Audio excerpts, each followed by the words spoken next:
In a museum, populists in Europe are dominating the social media landscape, according to news research that's been analysed the public debate online ahead of May's EU elections. Alex Morgan and our team are at the Cube in Lyon at Euronews headquarters and have more. Good evening, Alex.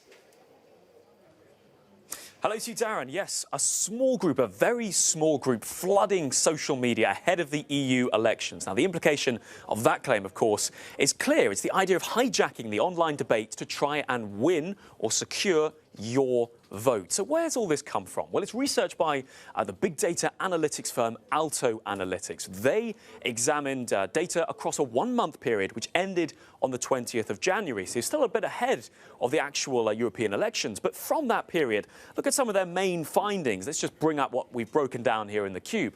They looked at 5 countries in particular. That's Italy, Spain, Germany, France, and Poland. And they found, look at this, 0.1% of social media users generated around 10% of the conversation on political issues and conversation about the EU elections.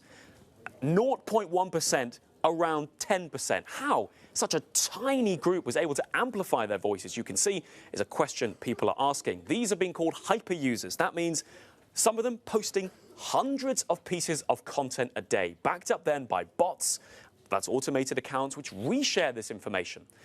Why does this matter? Well, of course, if a small group is able to burst out of their echo chambers by pushing fringe issues into the mainstream, they change the debate. And that change of debate could make things very difficult indeed, of course, in the run-up to the elections for mainstream candidates to push back. It's worth saying this analysis saying most of these accounts favouring fringe parties and right-wing parties. We spoke to Ben Nemo. He's an expert in looking at disinformation. And crucially, we asked him how ordinary users, how you and I can spot content that maybe isn't authentic, maybe is misleading, how we can spot that in our feeds. This is what Ben had to say.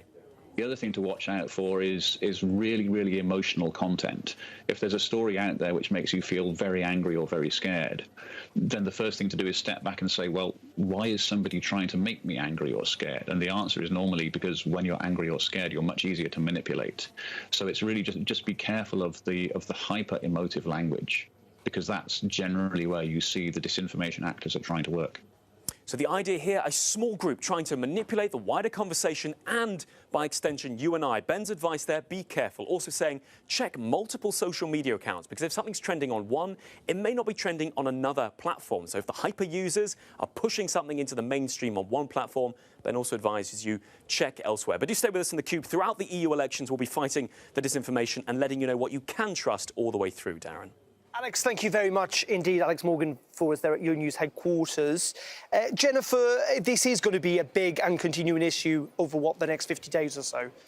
Yeah, I mean, and it has been. I mean, the big push has been from the European Commission to use social media platforms to tackle this disinformation, and they've shied away from using any sort of hard regulation because, well, they were heavily lobbied by those same tech giants. But at the same time, you've got to worry about the fact that these, 3, 4 companies maybe are the gatekeepers to all our information in Europe, and they are not based in Europe, and they don't really necessarily get our electoral systems, how the European elections work. They don't know that by saying, oh, you can only fund an advert, a political advert from inside the country that you're based in, that they're shutting off, the European Parliament groups from advertising across Europe. I mean, and they think they're doing a good thing, but there's a big cultural mismatch between what the tech giants think is appropriate and what they can realistically do, and what really matters to people who are just trying to find out how they vote. Well, it's certainly something we're going to be keeping an eye on. Thank you to our election insiders, to Elmer, Marion and to Jennifer for joining us, and we'll, of course, have extensive coverage ahead of the EU elections here on Euronews.